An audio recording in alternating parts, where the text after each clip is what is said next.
राष्ट्रीय शिक्षक पुरस्काराने सन्मानित हरिभक्तपरायण शिवप्रसाद महाराज वरपे यांचा कनोलीत जाहीर गौरव. सद्गुरू कृपा आध्यात्मिक गुरुकुल वारकरी संस्थेचे संस्थापक, योग शिक्षक व प्रख्यात प्रवचनकार हरिभक्तपरायण शिवप्रसाद महाराज वरपे कनोलीकर यांना यूथ गेम्स फेडरेशन इंडियाच्या वतीने राष्ट्रीय शिक्षक पुरस्कार प्रदान करून गौरवण्यात आले. त्यांच्या सामाजिक, आध्यात्मिक व संस्कारक्षम कार्याची दखल घेत हा प्रतिष्ठेचा पुरस्कार देण्यात आला. पुरस्कार प्राप्त झाल्यानंतर शिभाऊसाहेब संतोजी थोरात माध्यमिक व उच्च माध्यमिक विद्यालय कनोली, तालुका संगमनेर यांच्या वतीने विशेष सत्कार समारंभाचे आयोजन करण्यात आले. यावेळी हरिभक्तपरायण शिवप्रसाद महाराज वरपे यांच्यासह त्यांच्या संपूर्ण कुटुंबाचा शाल, श्रीफळ व पुष्पगुच्छ देऊन सन्मान करण्यात आला. कार्यक्रमास शालेय व्यवस्थापन समितीचे अध्यक्ष सीताराम पाटील वरपे, शिवाजी वरपे, पोलीस पाटील, विविध पदाधिकारी, प्राचार्य वाबळे सर, शिक्षक, शिक्षकेतर कर्मचारी व ग्रामस्थ मोठ्या संख्येने उपस्थित होते. तसेच महाराजांचे वडील संपत आप्पा वरपे, आई मंदा वरपे, चुलते भगवान आप्पा वरपे व कुटुंबीय उपस्थित होते. सद्गुरू कृपा गुरुकुल वारकरी संस्थेच्या माध्यमातून विद्यार्थ्यांमध्ये नैतिक मूल्ये, व्यसनमुक्ती, व्यक्तिमत्व विकास आणि भारतीय संस्कृतीचे संवर्धन करण्यासाठी सातत्याने प्रबोधनपर उपक्रम राबवले जात आहेत. महाराष्ट्रासह इतर राज्यातही संस्थेचे कार्य उल्लेखनीय असून समाजहितासाठी केलेल्या योगदानाबद्दल उपस्थित मान्यवरांनी शिवप्रसाद महाराज वरपे यांचे अभिनंदन करून पुढील वाटचालीस शुभेच्छा दिल्या. खरंच खूप छान आहे आजचा कार्यक्रम. आणि खरंच ज्या मुलाला म्हणजे ज्या आईवडिलांनी जन्म दिला त्यांना पण खूप धन्यवाद. आणि आपल्या आज मंचवरती आज सगळे माझे बंधू भगिनी आणि मान्यवर उपस्थित असलेले, तर त्यांना पण खूप धन्यवाद आहे. कारण सर्वांनी खूप असा आपला अनमोल हा वेळ देऊन आज कार्यक्रमाची शोभा वाढवली आहे. तर सर्वांना खूप खूप धन्यवाद. आणि शिवप्रसादच्या तर आईवडिलांना खरंच धन्यवाद. आणि शिवाला पण खूप छान असा म्हणजे पुरस्कार भेटला आहे. आणि काहीतरी आपले तर गुरु असतात आईवडील, परंतु त्याच्यानंतर शिक्षक असतात आणि नंतर आध्यात्मिक ज्ञान जे पसरवतात, तर ते गुरु म्हणजे खरंच आज काळाची गरज आहे आध्यात्मिक ज्ञानाची. आज इकडे तिकडे भरकटतात मुलं मुली, त्यांना आध्यात्मिक ज्ञान जर भेटलं या वयामध्ये तर त्यांच्यामध्ये खूप म्हणजे खूप बदल होईल आणि एक आईवडिलांचं स्वप्न ते पूर्ण करतील. आणि खरंच खूप छान हा कार्यक्रम. तर शिवाबाई होते पहिले, तर आम्ही काय त्यांना शिवाबाई म्हणायचो. आणि आज खरंच शिवानंद महाराज म्हणून त्यांची ओळख होती आणि खूप छान कार्य करता येते. तर थँक्यू म्हणून सर्वांना का मला 2 शब्द बोलायची संधी दिल्याबद्दल सर्वांचे खूप खूप आभार. विद्यालयामध्ये आपल्याच विद्यालयातील माजी विद्यार्थी श्री शिवप्रसाद संपत वरपे यांचा सत्कार सन्मान आपण या ठिकाणी आयोजित केलेला आहे. या सत्कार सन्मानासाठी आपल्या स्थानिक स्कूल कमिटीचे अध्यक्ष माननीय सीताराम पाटील कृष्णाजी वरपे, तसेच व्यवस्थापन समितीचे अध्यक्ष शिवाजी दगडू वरपे, नामदेव विठोबा वरपे संचालक स्थानिक स्कूल कमिटी, तसेच शिवाजी चांगदेव वरपे संचालक स्थानिक स्कूल कमिटी, त्याचबरोबर आपले संपत आप्पा वरपे, सुधाकर कैलासवासी सुधाकर नागरिक पतसंस्था यांचे मॅनेजर, भगवान वरपे डॉक्टर साहेब, तसेच सौ मंदा वरपे, मंगल त्र्यंबक वरपे, आपल्या विद्यालयाचे प्राचार्य आदरणीय वाबळे सर, तसेच आपल्या विद्यालयातील माजी विद्यार्थी अजय वरपे, सर्व शिक्षक, शिक्षिका व शिक्षकेतर कर्मचारी. आपल्या गावामध्ये मान्य सहकार महर्षी भाऊसाहेब संतोजी थोरात विद्यालय व उच्च माध्यमिक विद्यालय, तसेच भाऊसाहेब संतोजी थोरात प्राथमिक विद्या मंदिर यांच्या संयुक्त विद्यमाने या ठिकाणी एक अतिशय गोड असा हा कार्यक्रम आयोजित केलेला आहे. तो म्हणजे आपल्या कनोली गावचं भूषण आणि आपल्या विद्यालयाचे माजी विद्यार्थी शिवप्रसाद संपत वरपे यांना राष्ट्रीय रत्न शिक्षक पुरस्कार या ठिकाणी प्रदान करण्यात आला. आणि तो आपल्या गावाच्या मानाने आणि हायस्कूलच्या मानाने फार मोठा पुरस्कार या ठिकाणी या शिवप्रसाद महाराजांना मिळालेला आहे. याचा खरोखर आपल्याला अभिमान आहे आणि त्यांचा सत्कार तसेच त्यांचे आईवडील, त्यांचे बंधू, त्यांचे कुटुंबीय सर्व यांचं या ठिकाणी आपण मनापासून या ठिकाणी त्यांचं स्वागत करण्यासाठी, त्यांचा सत्कार करण्यासाठी हा छोटासा कार्यक्रम आयोजित केला आहे. या कार्यक्रमासाठी उपस्थित असलेले आपल्या विद्यालयाचे प्राचार्य श्री बाबळे सर, तसेच या ठिकाणी व्यासपीठावरील सर्व मान्यवर, आता या ठिकाणी नावं घेण्यामध्ये मी जास्त वेळ घेत नाही, परंतु सर्व मान्यवर, प्राथमिकचे मुख्याध्यापक कोटकर सर, त्यांचे सर्व शिक्षक, माध्यमिक व ज्युनियर माध्यमिकचे सर्व शिक्षक, शिक्षकेतर कर्मचारी, विद्यार्थी बंधू आणि भगिनींनो, हा आपल्या दृष्टीनं आणि समोर बसलेल्या सर्व विद्यार्थ्यांच्या दृष्टीनं हा प्रेरणादायी कार्यक्रम या ठिकाणी आपण आयोजित केला आहे. आपल्याला याच्यातून काहीतरी प्रेरणा घ्यायची आहे, काहीतरी शिकण्यासाठी हा कार्यक्रम या ठिकाणी आयोजित केला आहे. आणि या ठिकाणी अनेक आपल्या विद्यालयातून या ठिकाणी अनेक विद्यार्थी, माझे विद्यार्थी हे उच्च पदावर गेले आहेत. अनेक हिरे या ठिकाणी या विद्यालयातून पुढे गेलेले आहेत. कोणी या ठिकाणी इंजिनियर झाला असेल, डॉक्टर झाले असतील, बँकेमध्ये काम, आत्ताच आपण पाठीमागे युनियन बँकेमध्ये ज्या मुलीची निवड झाली तिचाही सत्कार केला. अनेक क्षेत्रामध्ये या ठिकाणी विद्यार्थ्यांनी आपलं शाळेचं, आपल्या गावचं नाव या ठिकाणी जिल्ह्यातच नव्हे तर महाराष्ट्रामध्ये मोठं करण्याचं काम केलेलं आहे. आणि त्याचप्रमाणे आज आपले माजी विद्यार्थी शिवप्रसाद संपत वरपे यांनी तर या ठिकाणी या सर्व गावचा असेल, आपल्या विद्यालयाचा असेल, या ठिकाणी झेंडा हा उंच रोवलेला आहे. या ठिकाणी हा आपल्याला अभिमान आहे. मित्रांनो, शिवप्रसादने अतिशय कष्टातून शिक्षण घेतलेलं आहे.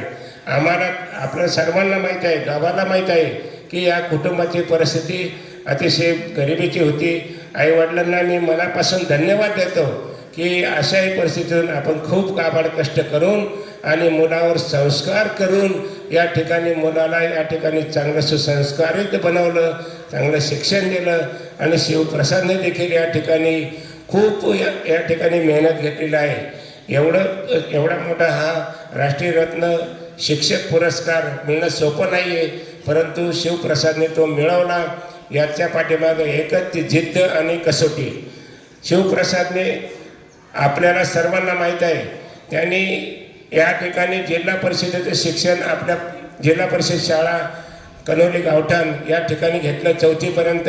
त्यानंतर 5वी ते 12वीपर्यंतचं या ठिकाणी शिक्षण त्याने ह्याच शाळेमध्ये आपल्या विद्यालयामध्ये घेतलं. आणि पुढे या ठिकाणी योगाचं शिक्षण त्याने नाशिकला डिग्री केली. आणि पुढे लाठीकाठी योगा अशा अनेक या मुलांना संस्कार देण्यासाठी जे काही शिक्षण आहे ते पूर्ण करून तो आज महाराष्ट्रभर नव्हे, महाराष्ट्राच्या बाहेर देखील मध्य प्रदेश असेल, आंध्र प्रदेश असेल, अनेक ठिकाणी शिवप्रसादचे कार्यक्रम झाले आहे. म्हणजे आपल्या कनोली गावचं नाव हे नुसतं महाराष्ट्रापुरतं मर्यादित राहिलं नाही, तर बाहेर देखील या ठिकाणी शिवप्रसादने आपल्या कनोली गावचं नाव पोहोचवलेलं आहे. याचा आपल्याला अभिमान आहे. खरोखर शिवप्रसाद या ठिकाणी आपल्याला खरोखर शुभेच्छा या देण्यासाठी हा कार्यक्रम आहे. मी गावाच्या तर्फे, विद्यालयाच्या तर्फे आपल्याला मनापासून शुभेच्छा देतो. आपलं हे कार्य उत्तरोत्तर असंच पुढे वाढत जावं. आणि महत्त्वाचं म्हणजे शिवप्रसादने स्वतःच्या या ठिकाणी कष्टाने या ठिकाणी अध्यात्मामध्ये देखील आपलं नाव केलेलं आहे. आज शिवप्रसाद महाराज म्हणून हे ओळखले जातात. अनेक ठिकाणी त्यांचे कीर्तन प्रवचन होतात. तो देखील त्याने अभ्यास हा स्वतःच्या हिमतीवर केलेला आहे. याचाही आपल्याला अभिमान आहे. तुम्हाला खरोखर महाराज या ठिकाणी मी विद्यालयाच्या मार्फत सर्व या ठिकाणी शिक्षक, शिक्षकेतर कर्मचारी, मुख्याध्यापक, प्राथमिकचे सर्व शिक्षक, मुख्याध्यापक आणि कनोली ग्रामस्थांच्या वतीनं मी आपल्याला मनापासून शुभेच्छा देतो की हे कार्य उत्तरोत्तर असंच तुम्ही पुढे करत राहा आणि तुम्हाला याच्यात अजून पुढे यश मिळो अशा प्रकारच्या मी शुभेच्छा देतो आणि थांबतो. धन्यवाद. घेतलं. या शाळेतील सर्व शिक्षकांनी आणि या असणाऱ्या सगळ्या आयोजकांनी आज या ठिकाणी मला बोलावलं आणि माझा हा सत्काराचा कार्यक्रम या ठिकाणी याचं आयोजन केलं. मी मनापासून माझ्या वतीनं आणि माझ्या कुटुंबाच्या वतीनं मी सर्वांचे मनापासून आभार मानतो. प्रथमतः माझ्या सर्व असणाऱ्या शिक्षकांसाठी, गुरुजन वर्गासाठी एकदा जोरदार टाळ्या वाजवा सगळ्यांनी. त्यांचं कौतुक करावं तितकं कमीच आहे. वेळोवेळी मला ते मार्गदर्शन करता, ज्या ज्या ठिकाणी मला अडचण येते त्या त्या ठिकाणी ते मार्गदर्शन करण्याचं काम सतत करत असतात. अशी माझी ही गुरुजन वर्ग, मी त्यांना मनापासून प्रणाम करतो. आज हा जो कार्यक्रम या ठिकाणी आयोजित केला आहे आणि हा जो पुरस्कार मला मिळाला आहे, तर हा पुरस्कार मुलांनो यासाठी खूप मेहनत घ्यावी लागली. आणि तुम्ही बघत असतात म्हणजे रस्त्याने जाताना येताना किंवा जेव्हाही तुम्ही मला ज्या ठिकाणी पाहिलं तर त्यावेळेस कोणत्या ना कोणत्या कामामध्ये व्यस्त राहणं ही माझी सवय. मोकळा वेळ देणं किंवा ज्याला मला असं वाटतं का मी जो मार्ग निवडला आहे या मार्गात जसं मी पुढं चाललो आहे तर माझ्यासोबत अजूनही विद्यार्थ्यांनी ही संगत धरावी किंवा या मार्गात पुढं जावं, या दृष्टिकोनातून मी त्यांनाही काही करत असतो, सांगत असतो. काहीतरी आपण सातत्य ठेवणं खूप गरजेचं आहे. मी हे क्षेत्र निवडलं, याच्यामधून जर बाजूला गेलो असतो तर आज मी या ठिकाणी पोहोचलो नसतो. सातत्य आपण ज्याला म्हणतो हे खूप महत्त्वाचं असतं. लहानपणापासून माझी एक इच्छा होती, आज मी तुमच्या समोर आहे. जसं तुम्ही खाली बसलेत तसं मी बसलेलो असायचो. समोर एखादा कोणी आपल्याला व्याख्यान देण्यासाठी आलं आणि त्यांना बघितलं का माझ्या मनामध्ये अशी इच्छा निर्माण व्हायची का एक दिवस आपलाही असं यावा का आपल्या समोर असे विद्यार्थी बसलेले असले पाहिजे आणि आपण समोर त्यांना मार्गदर्शन समोरून केलं पाहिजे, आपलाही कोणीतरी सत्कार केला पाहिजे, अशी इच्छा माझ्या मनामध्ये यायची. आजही तुम्ही जे खाली बसलेत बऱ्याच मुलांना असं वाटतं का आपलाही असा दिवस यावा, समोर जावा आणि आपल्या आईवडिलांचा असा सत्कार व्हावा. मी आज या सत्काराला नाही म्हणून सांगितलं होतं. त्याचं कारण काय होतं माहिती आहे? माझ्या घरचेच कार्यक्रमाला यायला तयार नव्हते, परंतु ज्यावेळेस ते तयार झाले त्यावेळेस मी त्यांना हा सांगितलं का नाही कार्यक्रमाला घ्यायचं आहे. आणि अण्णांनाही माहिती आहे, सरांनाही मी म्हटलं माझे घरचे जर कार्यक्रमाला आले तरच ह्या सत्कारासाठी मी येतो, नाहीतर मला काही घेणं शक्य होणार नाही. त्यांनी घरच्यांना आग्रह केला आणि आज माझ्या समवेत माझ्यासाठी अभिमानाची बाब आहे का माझ्या आईवडिलांसोबत माझा सत्कार आज या ठिकाणी होतो. याच्यापेक्षा अजून अभिमान दुसरा कोणत्या गोष्टीचा पाहिजे? वेळोवेळी मार्गदर्शन केलं आणि गुरुकुल जे आज तुम्ही बघताय तर हे गुरुकुलसुद्धा उभारण्यासाठी मला आईवडिलांची खूप मदत झाली. चुलते असतील सगळ्यांनी मला मदत केली, सगळ्यांनी मार्गदर्शन केलं आणि मग आज ते एवढं भव्य दिव्य गुरुकुल आपल्या गावामध्ये आज ते स्थापन झालं. तर ह्या गुरुकुलला तयार करण्यासाठी, याला उभारण्यासाठी मला खूप मेहनत घ्यावी लागली. ते काही एकदम कोणतीही गोष्ट होत नसते, यासाठी सगळ्यांचं सहकार्य लागतं. तुम्ही म्हणाल का ही कष्ट किंवा हे दिवस कसे येतात आणि कसं त्याच्यातून जावं लागतं? सहजासहजी नाही मुलांना. आज तुम्हाला सगळ्या गोष्टी मिळत आहे. चप्पल नसेल चप्पल मिळते, दप्तर तुमचं फाटले दप्तर तुम्हाला मिळतं आहे, सगळं मिळतं आहे. परंतु तुम्हाला सांगू, माझे असे दिवस गेलेले आहेत का दप्तर नव्हतं तर बाजारची पिशवी शाळेमध्ये घेऊन येत होतो. हे माझे दिवस गेलेले आहेत, मला चांगलं आठवतं. आणि त्या कष्टाची त्याची मला जाणीव आहे का आपण असे दिवस पाहिलेले आहेत ज्याला ह्या दिवसाची जाणीव असते तो कधीच वाईट मार्गाला जाणार नाही. पायात चप्पल नव्हती तर बिना चप्पलाच यायला लागायचं शाळेमध्ये. हे बऱ्याच जणांना पाहिलेलं आहे आणि शिक्षकांनाही माहिती आहे. अशी परिस्थितीतून वर गेलं का मग त्याची जाणीव आपल्याला होते का आपण कसे दिवस पाहिलेले. याच्याही पुढे जाऊन मी तुम्हाला सांगतो, अभ्यासामध्ये ज्यावेळेस निकाल लागायचा तर निकालाच्या अगोदर 1-2 दिवस अगोदर माझे चुलते फोन करायचे का निकालाच्या दिवशी मी येणार आहे आणि कसे काय तुमची प्रगती आहे काय ते मी बघणार आहे. ज्यावेळेस त्यांचा असा फोन यायचा अक्षरशः पूर्ण अंगाला असा थरकाप व्हायचा. का माहिती आहे? कारण निकालाच्या दिवशी चुलते हजर व्हायचे आणि आल्यानंतर निकाल पाहिला का जे टार्गेट दिलेलं असायचं ते टार्गेट पूर्ण नसलं, मी भाऊ किंवा बहीण आम्ही आजूबाजूचे जेवढे विद्यार्थी होतो सगळे मुलं आमच्या गल्लीतले, तर सगळ्यांना चुलते अक्षरशः म्हणजे जेवढं टार्गेट कमी पडलं तर बेल्टाने मार आम्ही खाल्लेला आहे. हे मी आज तुम्हाला उघड सांगतो हा, बेल्टाने. म्हणजे निकाल आपला कमी लागला म्हणून आम्हाला एवढं मारलेलं आहे. म्हणजे ती मार आणि ती जी शिक्षा केली गेली आज ते आम्हाला आठवते का त्यावेळेस ती शिक्षा केली म्हणून आज कुठंतरी मार्ग आपला चांगला झाला आणि कुठंतरी चांगल्या मार्गाने आपण पुढं चाललोय. जर त्यांनी त्यावेळेस ते केलं नसतं तर मार्ग आपला भरकटला असता. त्यांचं सांगणं एवढंच होतं, वडिलांचं, आईवडिलांचं, सगळ्यांचं, चुलत्यांचं, सगळ्यांचं मार्गदर्शन किंवा तुला जे काय करायचं आहे हे करत असताना एवढ्या गोष्टीचं जाणीव नक्कीच ठेव. आपण ह्या परिस्थितीतून वर चाललोय, कसं कसं आपण दिवस पाहिले, कशी कशी आपली गरिबी होती, कसं कसं आज हे दिवस आपल्याला पाहायला मिळाले, ह्या गोष्टीची जाणीव तू कायमस्वरूपी ठेव. किती मोठा झाला तर आज तू कसा इथपर्यंत आलाय याला तू अजिबात विसरू नको.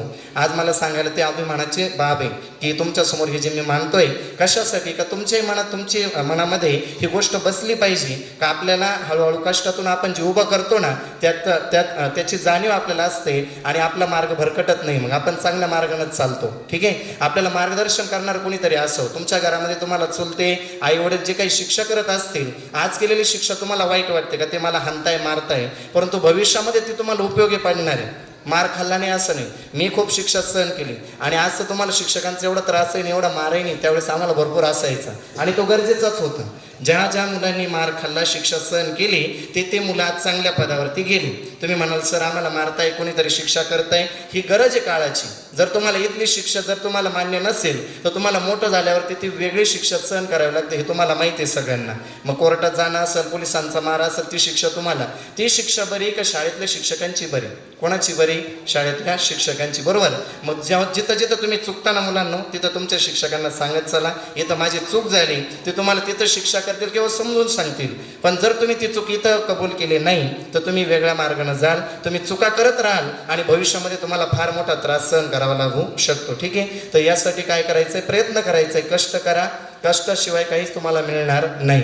आज माझ्याकडे जी मुलं गुरुकुलात शिकायला आले तर त्यांच्यासाठी मला खूप मेहनत घ्यावी लागली. आईवडिलांचा विश्वास त्यांना विश्वासात घ्यावं लागलं आणि विशेषतः म्हणजे ज्यावेळेस ते आईवडील आले त्यावेळेस त्यांनी पहिली शाळा पाहिली, शिक्षकांची गाठभेट घेतली आणि मनापासून त्यांना आवडलं म्हणून त्यांनी होकार दिला. नाही, शाळा चांगली, शिक्षक चांगले, चांगलं शिक्षण आहे आणि म्हणून आम्हाला मुलांना इथं टाकायला काही अडचण नाही. ते मुलं आज आपल्याकडे वैजापूर असेल, संभाजीनगर, पुणे असतील, मुंबईचे असतील, असे ते मुलं आपल्याकडे आले. मग लांब लांबचे मुलं येऊ शकतात तर जवळचे का येऊ शकत नाही? तुम्हालाही तिथं तो मार्ग मोकळा आहे. आज आता मुलं यायला सुरुवात झाली. गावातले काही पालक म्हटले का आमची मुलं आम्ही तिथं पाठवतो, तुम्ही त्यांना अभ्यास करून घ्या आणि तिथं सकाळी उठायची सवय, सगळं काही नियम त्यांच्याकडून करून घ्या. मी त्यांना म्हटलं काही हरकत नाही, तुम्ही पाठवत जा. भले ते म्हणे डबे आम्ही देऊ, काही अडचण नाही, पण मुलांना तुम्ही तिथं पाठवा म्हणजे तुम्हाला काय होईल, वळण लागेल, सवय लागेल. यासाठी त्या ठिकाणी काही पालकांचं म्हणणं आलं. मी त्यांनाही सांगितलं काही हरकत नाही. मुलं लांबचे का घेतले आम्ही? कारण त्यांना गरज आहे. आज ते मुलं लांबून का आले माहिती आहे? आपल्या भागातल्या किंवा आपल्या शाळेत जे शिक्षण मिळतं हे बाहेरच्या शाळेमध्ये मिळत नाही अजिबात. तिकडे फार मोठे मोठे शाळा आहे, परंतु आपली गावातली शाळा आपल्याला गावचा अभिमान आहे. या शाळेमधून जे जे मुलं शिकले आज चांगल्या चांगल्या पदावरती ते गेले. तुमच्या डोळ्यासमोर कितीतरी उदाहरण आहे. ठीक आहे. आता मला शाळेचं किंवा बाकीचं हे जे शिक्षणाची आवड इथं लागली, त्याच्यासोबत अध्यात्माची आवड. मला गुरु मिळाले आणि गुरूंचं मार्गदर्शनही मला मिळालं. त्यांच्या कार्यक्रमातून मला प्रेरणा झाली का आज माझ्या गुरूंचं एवढं भव्य दिव्य कार्य चालू आहे, आपणही थोडंसं हातभार लावावा. यासाठी ही गुरुकुलची प्रेरणा झाली आणि म्हणून मार्गदर्शन मिळून सगळ्यांच्या सहकार्यानं, गावकऱ्यांचं सहकार्य झालं. याच्यामध्ये एकटं आमच्या कुटुंबाचं काम नव्हतं, गावातल्या लोकांनी सहकार्य केलं का तुम्ही उभा राहा, आम्ही तुम्हाला सहकार्य करू. अण्णा असतील, बाकीचे आपले सगळेच ह्या राजकारणातील किंवा बाकीच्या गावाच्या विकासासाठी पुढे असणारे काय अशी जी काही मंडळी त्यांनी सुद्धा हातभार लावला, सहकार्य केलं आणि म्हणून आज हे गुरुकुल आपल्या गावामध्ये याची स्थापना झाली. आणि मुलांनो, भविष्यामध्ये या गुरुकुलमध्ये जवळपास जास्तीत जास्त विद्यार्थी शिक्षण घेतील. दुसऱ्या जिल्ह्यातले, बाहेर राज्यातले सुद्धा मुलं या ठिकाणी येणारे ही याची मला खात्री आहे. का माहिती आहे? कारण आपला आज हे सोशल मीडियाद्वारे, या चॅनलच्या माध्यमाद्वारे आपल्या शाळेचं, गावाचं, तालुक्याचं नाव बाहेरच्या राज्यांमध्ये, भरपूर राज्यांमध्ये जाण्याचं, पोहोचवण्याची सेवा कार्य आज चालू आहे. आपल्यासाठी अभिमानाची बाब आहे. ठीक आहे. तर मी आज या कार्यक्रमाच्या प्रसंगी एवढंच सांगेल, हा पुरस्कार मिळवण्यासाठी खूप मेहनत करावी लागते. तुम्हाला जी वस्तू नाही आहे ती वस्तू घरचे देत लागायचा. तर निकालाच्या अगोदर 1-2 दिवस अगोदर माझे चुलते फोन करायची कारण निकालाच्या दिवशी मी येणार आहे आणि कसे काय तुमची प्रगती काय ते मी बघणार आहे. ज्यावेळेस त्यांचा असा फोन यायचा अक्षरशः पूर्ण अंगाला असा थरकाप व्हायचा. का माहिती आहे? कारण निकालाच्या दिवशी चुलते हजर व्हायचे आणि आल्यानंतर निकाल पाहिला का जे टार्गेट दिलेलं असायचं ते टार्गेट पूर्ण नसलं, मी भाऊ किंवा बहीण आम्ही आजूबाजूचे जेवढे विद्यार्थी होतो सगळे मुलं आमच्या गल्लीतले, तर सगळ्यांना चुलते अक्षरशः म्हणजे जेवढं टार्गेट कमी पडलं तर बेल्टाने मार आम्ही खाल्लेला आहे. हे मी आज तुम्हाला उघड सांगतो.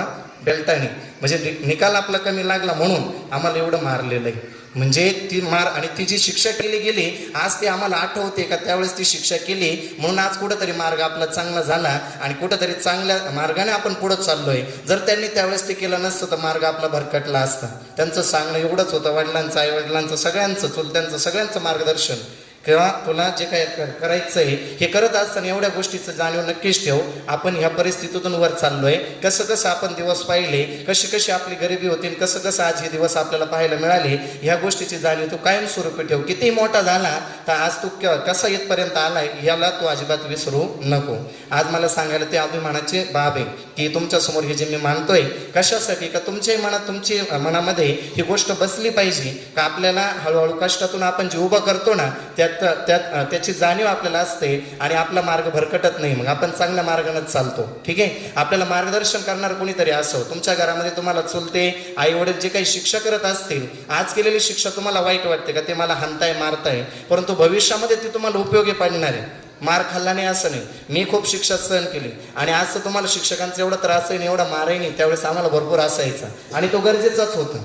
ज्या मुलांनी मार खाल्ला, शिक्षा सहन केली ते मुलं आज चांगल्या पदावरती गेली. तुम्ही म्हणाल सर आम्हाला मारताय, कोणीतरी शिक्षा करताय, ही गरज आहे काळाची. जर तुम्हाला इथली शिक्षा जर तुम्हाला मान्य नसेल तर तुम्हाला मोठं झाल्यावरती ती वेगळी शिक्षा सहन करावी लागते, हे तुम्हाला माहिती आहे सगळ्यांना. मग कोर्टात जाणं असेल, पोलिसांचा मार असेल, ती शिक्षा तुम्हाला, ती शिक्षा बरी का शाळेतल्या शिक्षकांची बरी? कोणाची बरी? शाळेतल्या शिक्षकांची, बरोबर. मग जिथं जिथं तुम्ही चुकताना मुलांना तिथं तुमच्या शिक्षकांना सांगत चला इथं माझी चूक झाली, ते तुम्हाला तिथं शिक्षा करतील किंवा समजून सांगतील. पण जर तुम्ही ती चूक इथं कबूल केली नाही तर तुम्ही वेगळ्या मार्गाने जाल, तुम्ही चुका करत राहाल आणि भविष्यामध्ये तुम्हाला फार मोठा त्रास सहन करावा लागू शकतो. ठीक आहे. तर यासाठी काय करायचंय? प्रयत्न करायचंय, कष्ट करा, कष्टाशिवाय काहीच तुम्हाला मिळणार नाही. आज माझ्याकडे जी मुलं गुरुकुलात शिकायला आले तर त्यांच्यासाठी मला खूप मेहनत घ्यावी लागली.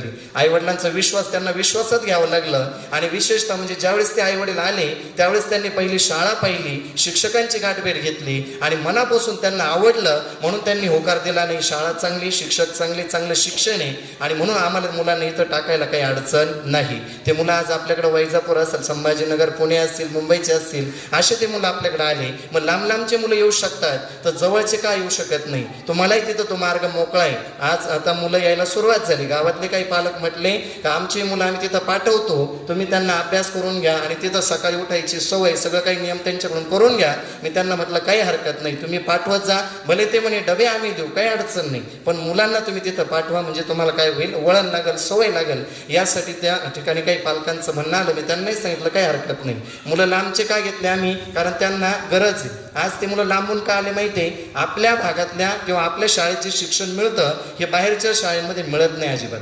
तिकडे फार मोठे मोठे शाळा आहे, परंतु आपली गावातली शाळा, आपल्याला गावचा अभिमान आहे. या शाळेमधून जे मुलं शिकले आज चांगल्या चांगल्या पदावरती ते गेले. तुमच्या डोळ्यासमोर कितीतरी उदाहरण आहे. ठीक आहे. आता मला शाळेचं किंवा बाकीचं हे जे शिक्षणाची आवड इथं लागली, त्याच्यासोबत अध्यात्माची आवड, मला गुरु मिळाले आणि गुरूंचं मार्गदर्शनही मला मिळालं. त्यांच्या कार्यक्रमातून मला प्रेरणा झाली का आज माझ्या गुरूंचं एवढं भव्य दिव्य कार्य चालू आहे, आपणही थोडंसं हातभार लावावा, यासाठी ही गुरुकुलची प्रेरणा झाली. आणि म्हणून मार्गदर्शन मिळून सगळ्यांचं सहकार्यानं, गावकऱ्यांचं सहकार्य झालं. याच्यामध्ये एकटं आमच्या कुटुंबाचं काम नव्हतं, गावातल्या लोकांनी सहकार्य केलं का तुम्ही उभा राहा, आम्ही तुम्हाला सहकार्य करू. अण्णा असतील, बाकीचे आपले सगळेच ह्या राजकारणातील किंवा बाकीच्या गावाच्या विकासासाठी पुढे असणारे काही अशी जी काही मंडळी, त्यांनी सुद्धा हातभार लावला, सहकार्य केलं. आणि म्हणून आज हे गुरुकुल आपल्या गावामध्ये याची स्थापना झाली. आणि मुलांनो, भविष्यामध्ये या गुरुकुलमध्ये जवळपास जास्तीत जास्त विद्यार्थी शिक्षण घेतील. दुसऱ्या जिल्ह्यातले, बाहेर राज्यातले सुद्धा मुलं या ठिकाणी येणारे, ही याची मला खात्री आहे. का माहिती आहे? कारण आपला आज हे सोशल मीडियाद्वारे, या चॅनलच्या माध्यमाद्वारे आपल्या शाळेचं, गावाचं, तालुक्याचं नाव बाहेरच्या राज्यांमध्ये, भरपूर राज्यांमध्ये जाण्याचं, पोहोचवण्याची सेवा कार्य आज चालू आहे. आपल्यासाठी अभिमानाची बाब आहे. ठीक आहे. तर मी आज या कार्यक्रमाच्या प्रसंगी एवढंच सांगेल, हा पुरस्कार मिळवण्यासाठी खूप मेहनत करावी लागते. तुम्हाला जी वस्तू नाही आहे ती वस्तू घरचे देतात आणि जर आपल्याला सहजासहजी ती वस्तू मिळाली तर आपल्याला त्याची किंमत नसते. म्हणून त्याच्यासाठी थोडंसं घासा, त्याच्यासाठी थोडं रडावं सुद्धा लागलं. तुम्हाला तीही गोष्ट मी सांगतो की याच्यासाठी, या आजचा हा दिवस पाहण्यासाठी खूप मनापासून म्हणजे रडावं लागलं. दिवस रात्र बऱ्याच वेळा मेहनत करावी लागली, रडावं लागलं. वाटलं, जिद्द ठेवावी लागली. माझ्या घरचे तयार होतील का? सुरुवातीला ही कल्पना मांडली त्यावेळेस ते तयार नव्हते. त्यांना वाटलं मुलं येतील का? मी त्यांना विश्वासात घेतलं, मुलं येतील, नक्की येतील. पहिलं 1-2 वर्ष आपलं थोडं कष्ट लागेल, कारण मीच अनुभव घेतला होता बाहेरच्या गुरुकुलामध्ये मुलांना शिकवण्याचा. त्या ठिकाणी जाऊन तिथं कसं कसं त्यांचं ते व्यवस्था असते ती सगळी मी अगोदर पाहिली. 7-8 वर्ष मी बाहेर राहिलो, घर सोडून. घराबाहेर मी 7-8 वर्ष होतो. मुलांनो, लवकर गावामध्ये येण्याचा योग माझा येतच नव्हता. कधी भेट झाली नाही झाली. बाहेर राज्यांमध्ये राहिलो, बाहेरच्या जिल्ह्यांमध्ये राहिलो, तालुक्यांमध्ये राहिलो आणि त्या ठिकाणी राहून मग ती शाळा असेल, ती व्यवस्था असेल, सगळी बघितली आणि आज मग एवढं भव्यदिव्य आपलं गुरुकुल या ठिकाणी चालू झालं. ठीक आहे, मला एवढंच सांगायचं आहे का आज हा जो कार्यक्रम तुम्ही बघताय, जसं मी आज तुमच्या समोर उभा आहे, मलाही असं वाटतं तुमच्यामध्ये बसलेले जे काही विद्यार्थी त्यांनी सुद्धा असं समोर येऊन त्यांनी सुद्धा मार्गदर्शन करण्याची प्रेरणा त्यांनाही व्हावी आणि काहीतरी पुरस्कार त्यांनाही मिळावा. मिळणारच नक्की. ज्याची जिद्द आहे मनामध्ये त्याला सुद्धा असा पुरस्कार नक्कीच मिळेल. ठीक आहे, आज आम्हाला आमच्या कुटुंबाला या ठिकाणी बोलवलं शाळेमध्ये आणि सगळ्यांनी या ठिकाणी या पुरस्काराचं याबद्दल असणार हा जो सत्काराचा कार्यक्रम या ठिकाणी आयोजित केला त्याबद्दल मी शाळेचे मुख्याध्यापक असतील, सगळे सहकारी, सगळे शिक्षक वर्ग असतील आणि सगळ्या विद्यार्थ्यांचं मी मनापासून आभार मानतो. वेळोवेळी असंच मार्गदर्शन आम्हाला, आमच्या कुटुंबाला करत चला, जेणेकरून गुरुकुलची प्रगती होईल आणि आपल्या गुरुकुलमध्ये जास्तीत जास्त विद्यार्थी सहभागी होतील या दृष्टिकोनातून आम्ही प्रयत्न करू आणि सगळ्यांनी तुम्हीही आम्हाला असंच सहकार्य राहू द्या अशी मी आजच्या कार्यक्रम प्रसंगी मी विनंती करेल. या ठिकाणी मी थांबतोय.